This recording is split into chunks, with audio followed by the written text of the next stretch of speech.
hey guys, and welcome to another Interstellar Modeler HFO. In this segment, we're going to meet modeler Rommel Calderon. He is a sci-fi and Star Trek enthusiast who I had the pleasure of meeting recently at OrangeCon, where he was exhibiting his huge collection of Star Trek ships, which I think you're going to find pretty impressive. Here, he's going to talk about his modeling, but he's also going to let us know a little bit about his participation in remastering a Star Trek Next Generation episode. He's in visual effects, and he was hired to work on that project. So let's go ahead and meet Rommel Calderon.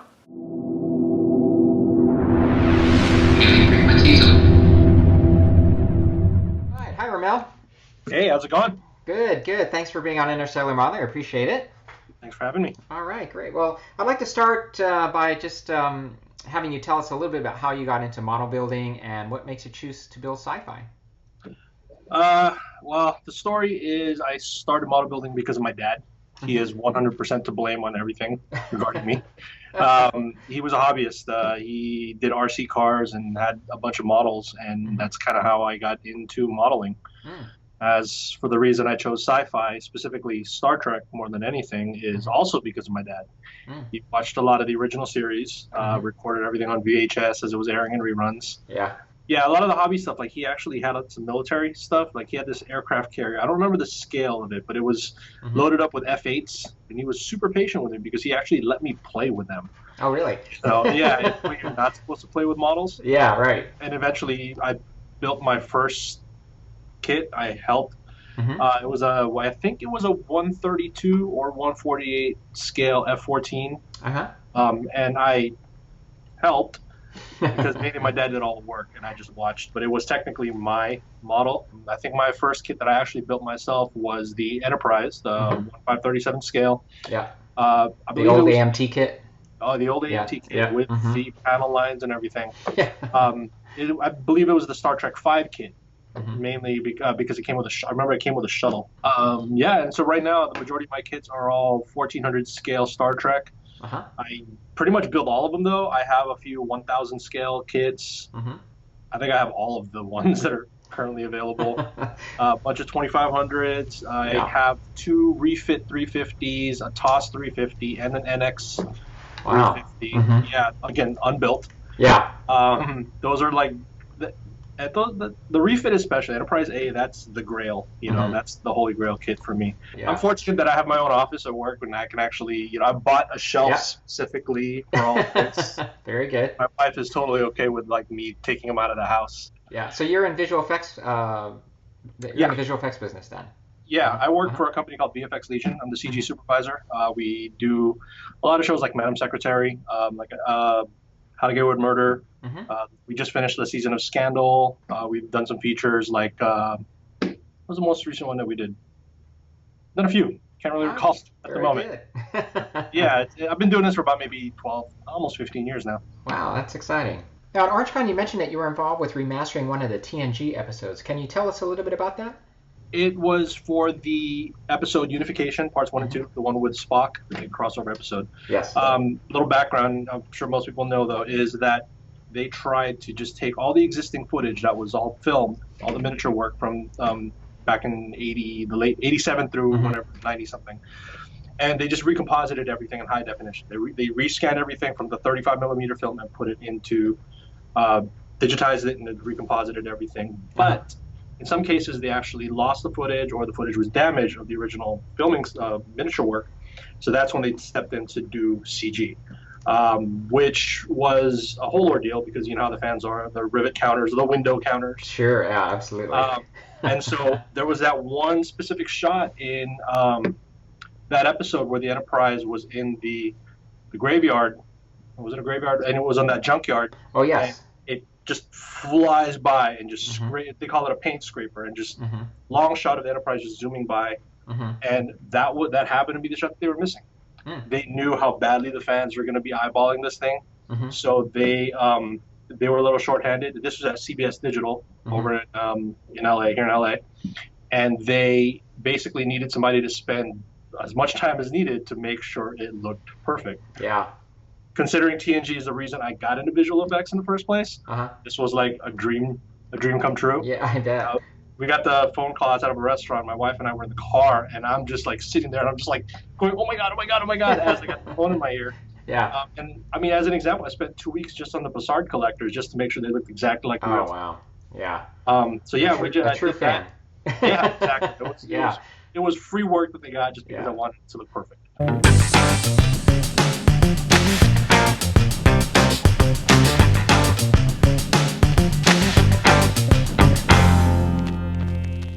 Yeah. Well, let's go ahead and get into talking about a couple of your builds here. Well, let's start with the Enterprise-E. Okay. The Enterprise-E is pretty much so. Yeah, this is the AMT Uh-huh. Enterprise-E. I did get some of the upgrades for this. I don't know if you can see that. This has the shuttle bay connector. Oh, okay. That actually smoothens it out to make it look more like the Nemesis one. Oh, okay. Uh-huh. This actually also has the correct deflector trench. Oh, okay. Yes. And the proper warp pylons, again, to reflect Nemesis. That is actually a separate kit that you can get from Starcraft Models. So just a pitch to Dennis over there. Yeah, and that was really just putting it all together. This is probably my favorite ship. Second favorite ship next to the refit. This is also probably my favorite kit that I built. For this one, I actually managed to get a hold of the Acreation Nemesis decals. Okay. Wallpaper decals. That's where you'll get all of like the paneling and all that. Yeah, all the Aztec paneling. On top of that, I did some custom decals on my own. I didn't like the way the colors turned out on some of them, so I printed out like these black panels here and on the underside. Oh, very nice. Right here. Yeah. And the ones down here. I just printed out. I wanted them a little bit darker, almost black. I eventually plan on doing a lit version of this one. Because of the warp pylons are resin, on a hot day they will start to sag. Oh, they will. Okay. Yeah, that's the one drawback with resin is if it's not supported. And I didn't think at the time. This is one of the kits I rebuilt when I started the hobby again. I went through like phases and whatnot. Sure. And yeah, I didn't put any proper brass supports on the inside. So oh, I see.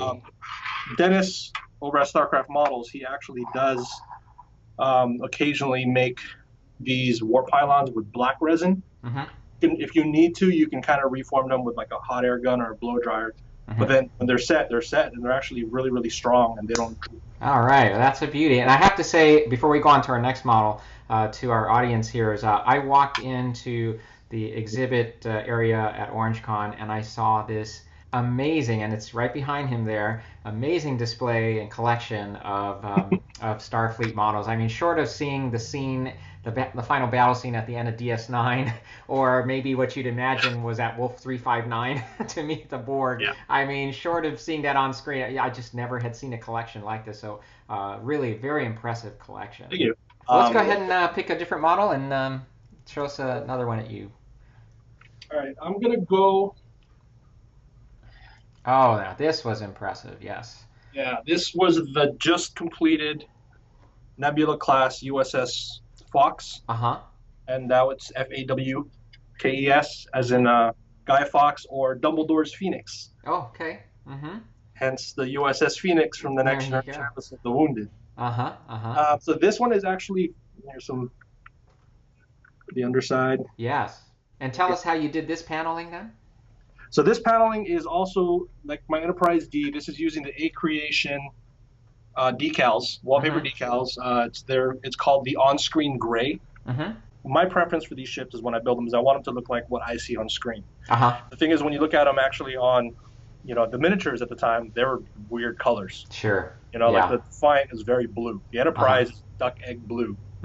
But I actually opted to go with the more gray tones that I kind of felt like I was seeing on screen. So with this one, it's definitely a combination of the Aztec paneling is the Acreation decals, which was really interesting because I had to really cut them apart to fit in all the secondary hull. Oh, yes. But not. And I actually created my own for the AWAC dish. Yeah, that one was actually an interesting study in learning that not all inkjet ink works well with Tester's bonding spray. Yes, that's right. It actually started turning pink. I turned it out somewhere else here at the office, and it actually worked. I'm particularly proud of this one because it's actually 3 different kits.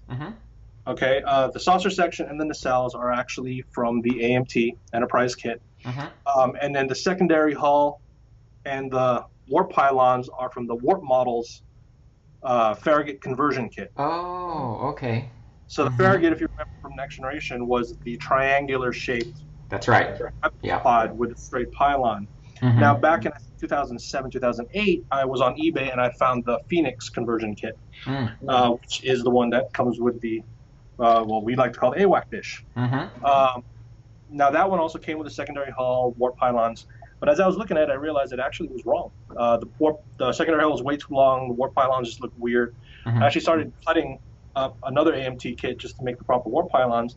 And then I realized I had two of the warp Farragut conversion kits. Yeah. I found a deal. I bought a whole set, so I have two of these old warp kits. They're almost impossible to find now. Yeah, I know. Using that and then just using the AWAC dish. And actually, this one, these are resin. I mean, it's that that softish resin.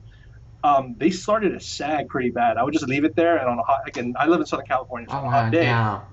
But I ended up creating some brass plates. Okay. Shaping it here to actually add the extra support, and it's sanded into the base so it sticks there, and then glued, of course. Very good. And then voila. All right. Yeah. Oh, that's great. If you've ever done any of the JT Graphics lifeboats, it's a lot of lifeboat details. Yeah, that's right. This one, actually, like I said, I just finished this one. I finished it the morning of Orange Con. I mean, I could probably still add a few more decals for detailing, but I'm calling it done. But yeah, this is probably one of my most fun builds. It was mainly because a lot of trying to figure out making it work and making it sit up. Excellent. Well, thanks for sharing those. No problem. All right, so I'm going to move on to our last phase of our interview here and ask you these five quick answer questions, I should say. So here we go. Favorite model of all time? The Enterprise-E. What is your favorite part of building? Painting, assembly, lighting? I would probably say assembly, but considering the majority of my stuff is actually resin, there's not a lot of assembly. I enjoy painting. I also do decal. I don't know. It's a tough call. I would probably say, though, if anything, I enjoy, especially with styrene kits, it's the building. Okay, great. And your wish list model, if you could see or choose any ship that you'd like to see made commercially available, what would it be? This is a tough one now since so many things are available now. Yeah. Well, I mean, it's tough because, all the garage kit makers make some fantastic resin kits. And, again, my goal is to have all the Canon ships that you've seen on screen available in 1400. So I pretty much have, the Romulan Warbird. Oh, the Romulan Warbird. I would love to see that. I mean, someone did. There was a custom-made one, but a 1400 scale Romulan Warbird, which would be the entire shelf back here. All right. I would love to see that, though. So is there anything in modeling that you still have left to try, whether it's a detailing technique or a certain scale you haven't tried?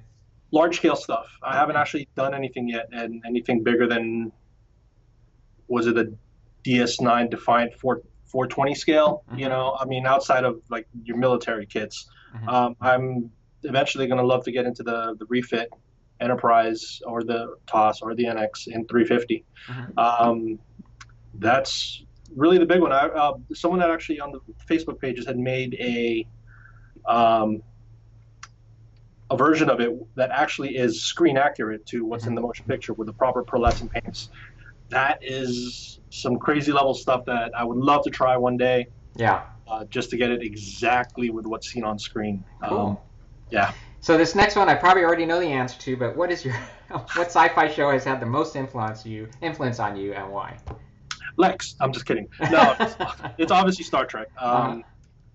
I would like to say it was Star Trek, the original series, mainly because that's what kind of got started on it, but I would say that my fandom really just latched on and hooked on with the original cast movies. But really TNG, and probably my favorite of all the Star Trek shows is Deep Space Nine by a wide margin. Yeah, really? Yeah, as a storyteller, I like to think of myself as a storyteller.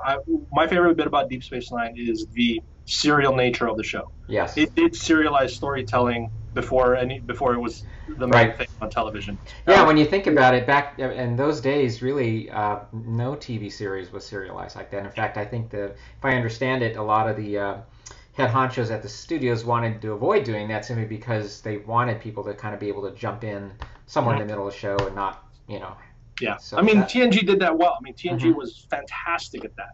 Yeah. I think DS9 just took TNG did the standalone episodes very well. DS9 made the new Battlestar Galactica possible. You know, Yeah. it did the serialized storytelling. Sure. And then thanks to Ron Moore jumping and leaving Star Trek and doing BSG, we had that, and which is Right. easily one of the best sci-fi shows ever made. Yeah, totally. Probably agree. one of the best shows ever made, if you ask me. Yeah, absolutely. Yeah. All right. Well, looks like it's time to wrap it up, Rommel. So thanks again for being on and for taking the time to share your models. Yeah, man. Thanks All for having right. me. Take care. All right. Bye.